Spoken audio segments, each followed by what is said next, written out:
Hello class, this is Dr. Fenton. In this video, we're going to take a look at two different cases. Now these cases are some that are very common in the litigation support area. So these are very good examples of the kind of work that you might do. In the first case, we're going to see how damages are computed for a small business. In the second case, we're going to see how damages are computed for a personal injury situation for an individual. So let's get started. So we're looking at Chapter 12. Computing economic damages. Alright, in the first case, it's a wrongful termination or non-renewal of contract case. Here we have Evans Marine Services, and this business is located across the street from Lakeside County Marina. Early in 2016, Evans secured a 5-year renewable contract with Lakeside County Marina. And this went from 2016 through 2020. And the main thing it was doing is providing a few services, but mainly sale of gasoline to boaters on the dock. Now, at the end of 2020, the county did not renew Jeff's contract. Okay, we'll come back to these numbers in just a second. Now, the contract was not renewed. Now, the county cited that there were complaints about, I guess, Evans' services or whatever. And Jeff Evans said, no, this contract should not have been terminated.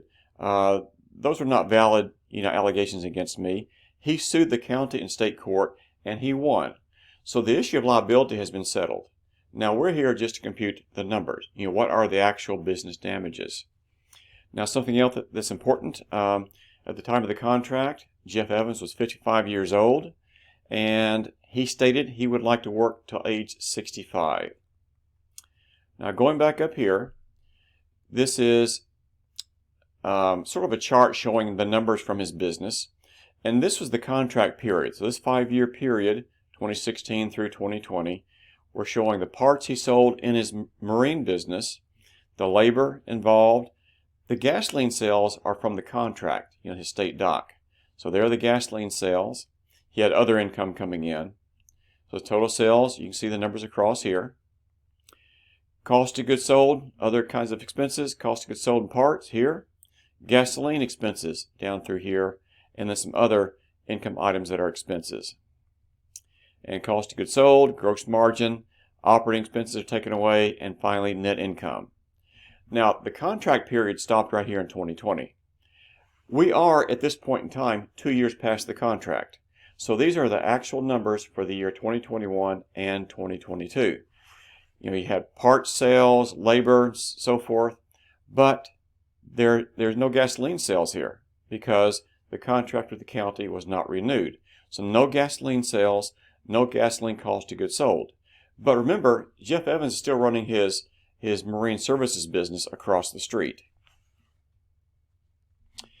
Also, during the contract period, Jeff received a salary of these numbers for these years. So you can see it was increasing a little bit every year. So the Schedule C income right here is this line right here. So nothing new there. So the net income drops down here. And this is just showing you that on his personal return, because this was Schedule C, this is his adjusted gross income for each year, and then the 2 years after the contract. Okay, so this sort of sets us up with the numbers to think about. Now, economic damages. As a forensic accountant working on this kind of case, you have to determine what are the actual damages in this case because Jeff Evans lost the contract for his business. What are the damages? In other words, I always like to think of it as what cash is it he doesn't have, what net cash. Okay. Now, different experts will assume different things. Maybe some things should be included, some should not be. Maybe assume different discount rates, maybe different growth rates. So that can be different, and that's why experts can disagree on the numbers. Let's first look at the damage calculations of Mr. Evans' expert. Now, Evans here is the plaintiff. He hired his expert. Let's see what we came up with from the expert. Here are the expert's damages. So you can see we're starting with the year 2021 because this is the first year without the contract. And you can see that the salary, we'll talk about this in a minute, FICA taxes, health insurance, fuel cell gross margin. These are the expected amounts. And so a present value factors coming in here, and the total damages, look, $879,000, so quite a bit. Now, read down through here about the salary, and you're going to find here that you have to estimate, as an expert, what would more likely be the growth rate of the salary. The salary from the county stopped in 2020. So starting with 2021, you have to estimate what would it have probably been in 2021 and for the next 9 years after that. So we're looking at a 10-year time period. So the growth rate, if you actually look back at the actual salary for the 5 years during the contract, that had an annual growth rate of only 1.1%. I've already calculated it's down here. But Evans' expert went to the U.S. Bureau of Labor Statistics Employment Cost Index, Historical Listing, Volume 5, and it says that for state and local government service workers, then over that 5-year period, the increase in salary is probably 2.4%. That's what the 2.4%, more than the Evans' actual 1.1%. So which one should you use? This is your judgment call. Okay, it's your call here. Evans' expert decided to use the 2.4%. So he took the latest salary that was actually paid in 2020, $55,370, times the 1.024, this 2.4%. And that's how he came up with those salaries. Okay, I'll show you. Let's go back. So that's how he came up with these numbers. So each year, 1.024, you calculate it out in growth every year. Now let's go back to that page where we were here. Lost fuel cell profits. These were the actual gross margin figures just for fuel cells during the actual period of the contract. And you can see it ranged from 15.3, highest was 19.56, and so forth. So what should you use going forward? Evans lost the contract. Now you have to calculate what would the fuel cells, especially cost of goods sold and finally gross margin, have been during the years where the contract was not in place, for that 10-year damage period. Well, the expert believed that a 5% growth rate was probably reasonable. That's what he used. And he averaged the last 2 years of gross margin here and here. And it was 11,435. You can see it's between these numbers. And then took that times the 5%. Now, FICA taxes, that's typically thrown in there. Health insurance, that's a benefit, fringe benefit he lost, that's thrown in there. And now what about the sick pay? We saw that back, hope you don't mind me skipping back here. And I guess I just lost right here. Here we go. Now, the sick pay and vacation time, this is the value of the sick pay. Should that be included in the damages? Well, the salary lost, lost the employer's contribution to FICA taxes, did not have the health insurance plan anymore. All these things actually paid during the contract are no longer there. Those damages are included. Should you include sick pay and vacation pay? Now let's go back and look at the plaintiff's experts' computations. You don't see the sick pay and vacation days in here. That's already included in the salary. Whatever your salary is, it includes some sick days and vacation days. They don't pay you extra on top of your salary to take a vacation or for your sick days. That's included. Don't count it in here as damages because that would be double counting, these damages. So the sick days and vacation, days are not in here. So we have here salary, FICA taxes, health insurance, again the fuel cell gross margin. Here are the damages. Now we bring this back in a present value number. Now we are right here at this point in time. So 2021 and 2022 have already happened. So the present value is 1. Now if you wanted to, you could add maybe a little interest in here. That would be fine. But we're holding here, just to make it simple, just a 1.0. But at the end of 2023, bring that amount back as 0.98, and we're going to see the percent for the discount amount in a minute. So once you take in consideration the present value factors, here is the present value of all these damages for each year. Add all these up, and so we're back to the $879. Okay, let's go here, and we're looking for the present value. What present value should you use? Again, it's your call. It's your decision. Okay, what do you think you can justify? What's right, and can you justify it? Like in the courtroom or whatever. Well, the plaintiff's expert used a 2% discount rate that was pretty close to the 5-year average of the 10-year treasuries for that time period, 2.07. So he just used a 2%. Okay, and so that's the discount rate. All right, so that's it for the plaintiff's expert.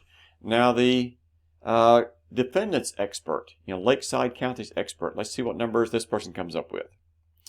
You're going to see eventually that this number was 59% of what the plaintiff's number was.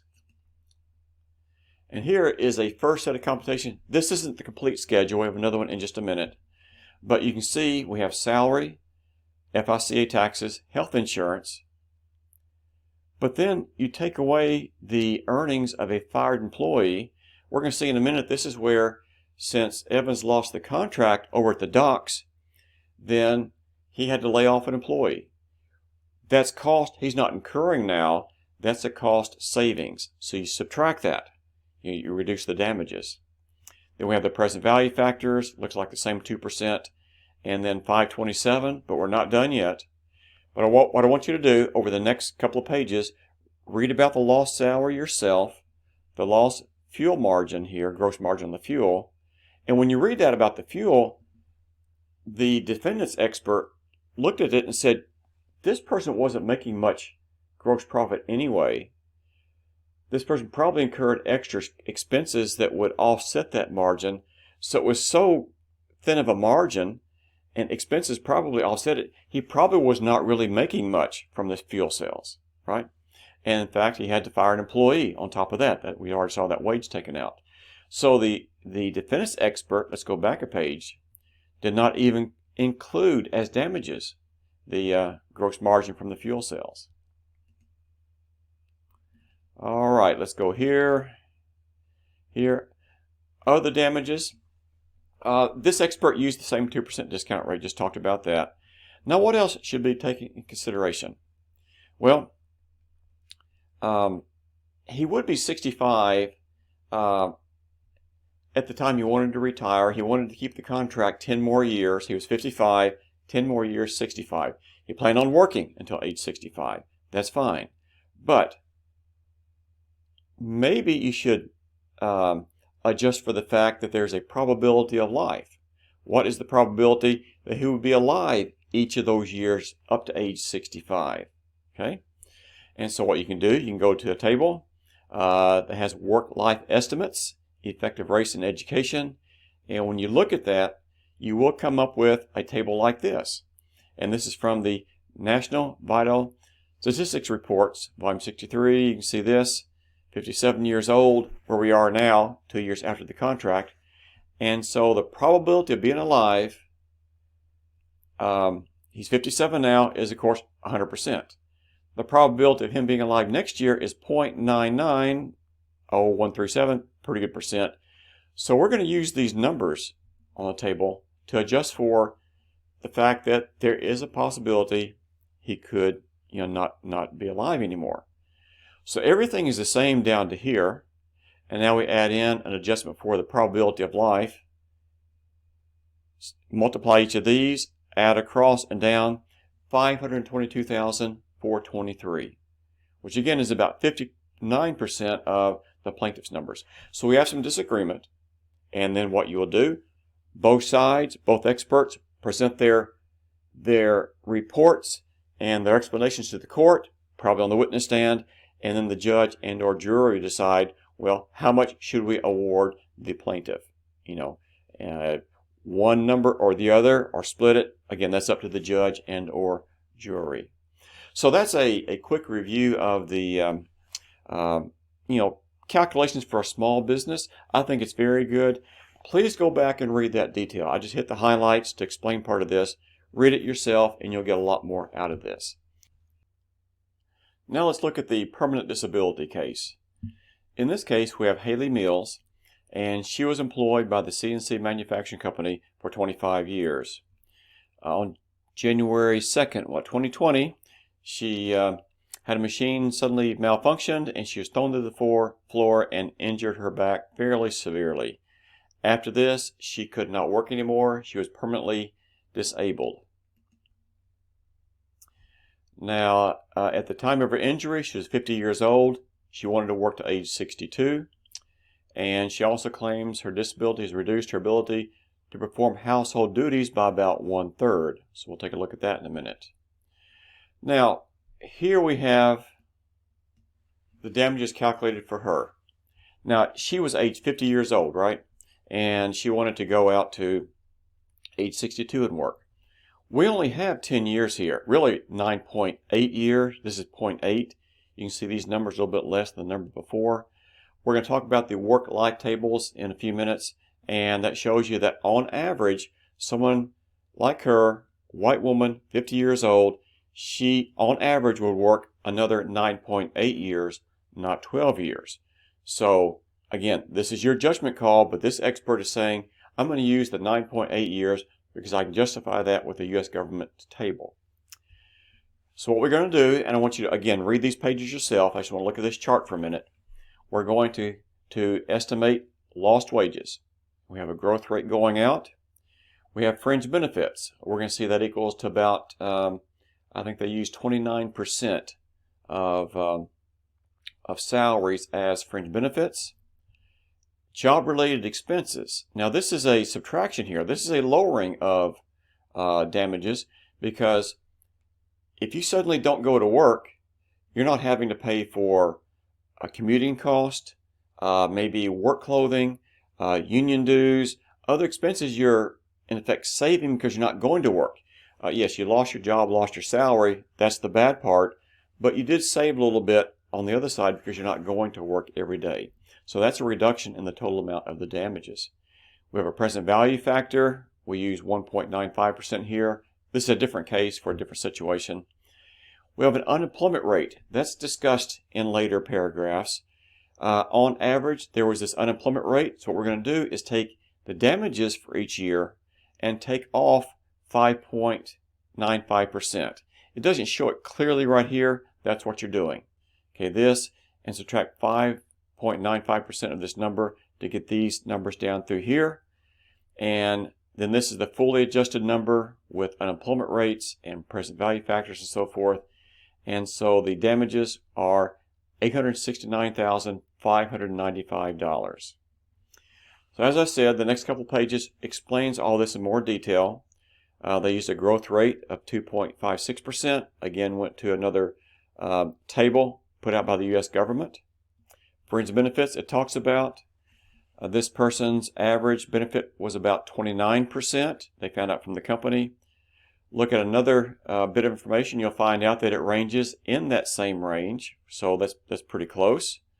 And so the government, not the government, but her expert decided to use about the 29% right here. 30% was close. They decided to go ahead and use the actual since it's for that actual company and it sounds reasonable. Talked about the job-related expenses. This is how you calculate that. Commuting each way, use the IRS mileage rate and so forth.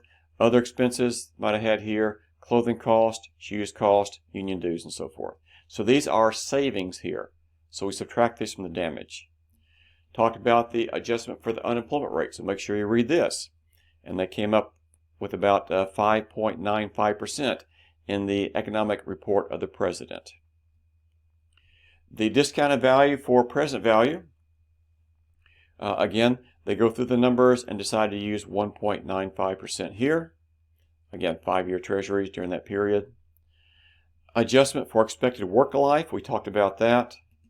And found out from another government table that someone in her situation usually works from age 50 another 9.8 years. So that's why we went out 10 years instead of 12, and that last year was 0.8 of a year. not a full year of salary, and you saw those numbers adjusted. So that's related to the work damages, what she lost salary and benefit wise. Let's add one more item to that, something she lost. The household services. She helped out around the house. She lost some ability to do that. So maybe they have to hire someone to come help. So this next part talks about it. And there is a table that was produced a while back. I've not seen one updated since then, but you update it with inflation rates and so forth yourself. Growth rate, present value factors, so you can make your own adjustment from 87 up to the present day. And when you do that and take consideration one third of the household services, here are the amounts of that value. So the amount she lost on what she could do herself, 1/3 household services, we can place a dollar amount on that. And you see we go way past the 10 or 12 year mark because you look at her life expectancy. And for the rest of her life, she's lost that. Now, what you will do is you will listen to the medical experts here. As an accountant, you don't guess, oh, it looks like she lost 1/3 of her ability to work back at home.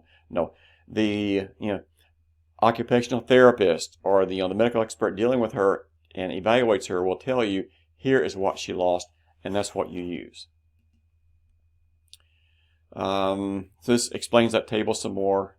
And now you finally get to your report. And this is just a real quick summary of what would be included in your report. So you say that the damages totaled $1,144,594 because we saw the first table with the wages and the benefits lost, $869. Household services, $274,999. That was from the previous table. We probably didn't look at that at the bottom. Here it is right here. So this is the total value of her household services. That's another amount she should be able to claim. So explains that, 1.14 total damages, and then you say, here are the facts I used in my opinion. Again, a birth date, accident date, and just other information that you've used in the report. And here are some more. Some facts you ascertained. So, some detailed computations here, quite involved. I just hit the high points again. So hopefully you can take what I told you, go back and read the chapter carefully, and it should make a lot more sense. So that's it for this chapter, and as always, good luck with your studies.